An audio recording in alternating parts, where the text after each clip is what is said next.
Welcome back from that short break. For those who just tuned in, this is Econo Chat Let's Talk Business with Mr. Daniel Steinman. And our talk for today is nuclear power. Namibia does have the availability of to create this amazing infrastructure. We've got lots of it. And Mr. Daniel Steinman keeps asking the question, why not? And I don't know who will answer that, whether it's, the Bank of Namibia that will be able to somehow also financially contribute, or Mr. Daniel Steinman, make it clear for us to understand. Elphaba, like when we look at investors. I think you and I must stop insulting the Central Bank. They are far too small for a nuclear project. But investors, international investors, are there. Yes. They're just waiting for Namibia to say, okay, we're going to start this and we need investors. Yeah. Remember what we said in the first part. Technologically, there's nothing against it. Yeah. The fuel is there. Yes. The know-how is there to enrich that fuel. The using that fuel in a nuclear power plant is known.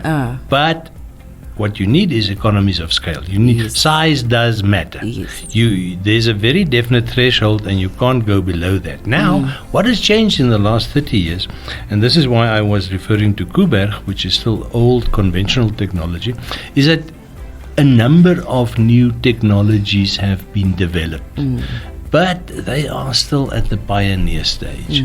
So there's one mature technology, it's called a pebble bed reactor, where you can actually build smaller nuclear power plants. Okay. But again, it's not like, if I say smaller, it's not a generator that you've got in your backyard and that you can go and start, This is also another thing that people don't realize about nuclear reactors. There's a nuclear reaction taking place there all the time, which gives off energy. That energy is used to heat water. That warm water is used to drive a turbine. That turbine is what eventually generates the electricity. So there are a few steps, but they are very well known. So the big thing with the newer technologies is, how do you get that reaction? How do you contain it? You can't slow it down. It happens at its own time. So you have to do it in smaller quantities, but for that you need a cheaper fuel. And this is exactly what has been happening for 20 years in the uranium market, is that uranium used to be about 80 to 90 US dollars per pound of uranium oxide, the U3O8. And the price went so low because of this. At one stage, it was at 29 US dollars per pound. Now you can go and make your own calculation. If it comes down from 90 to 29, so let's say from 90 to 30, it is 1/3 of what it was. You can't run most nuclear facilities on or you can't run a uranium mine on 1/3 of the price than what it was when you started planning for that mine. And this is exactly what's happened. We saw it in Namibia. That's the reason why some of the mines had to go into care and maintenance, and some had to be shut down, and some of the prospecting projects never came to a mining stage, because when they started, they planned for 65 US dollars per pound uranium oxide. When they actually wanted to start developing the mine, they were looking at a uranium price of less than $30. So you can see that it simply didn't make sense. And the reason why the price came down is because the whole sentiment worldwide was against nuclear as a contaminant, as a high risk thing, especially after Chernobyl in 1986, which incidentally is in the Ukraine, not in Russia itself. But Chernobyl showed us what an uncared for old technology can do when it goes boom.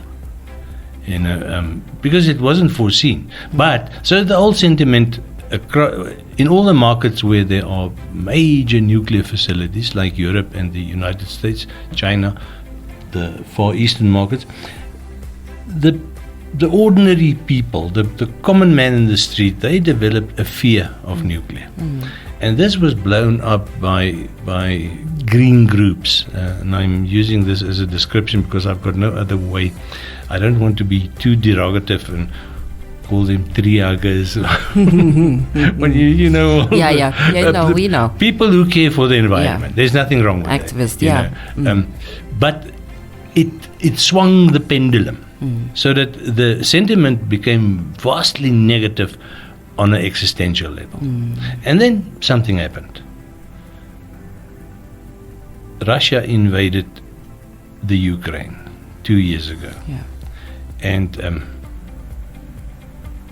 there's an energy crisis in Europe. Gas prices shoot through the roof. Nobody can afford electricity. And what happens in the EU Parliament? You will not believe it. In August last year, nuclear is redesigned as a green fuel. Can you believe that? I mean, for 40 years we've been told by millions of people how bad nuclear is. And suddenly the EU find themselves in a bind because of aggression from one of their own states, or not the EU state, but a European state in the form of Russia, and they can't afford energy, and they quickly reclassify specifically uranium, but nuclear in general, as an environmentally friendly fuel. And that changed the prospects for us tremendously, because where you saw the first impact was in the price of uranium, the fuel. And that restarted the whole chain to the extent that now we produce so much uranium in Namibia that my very first question becomes valid again: why not? Why not? And we're going to quickly go for a break, and hopefully by the end of this talk we will have an answer.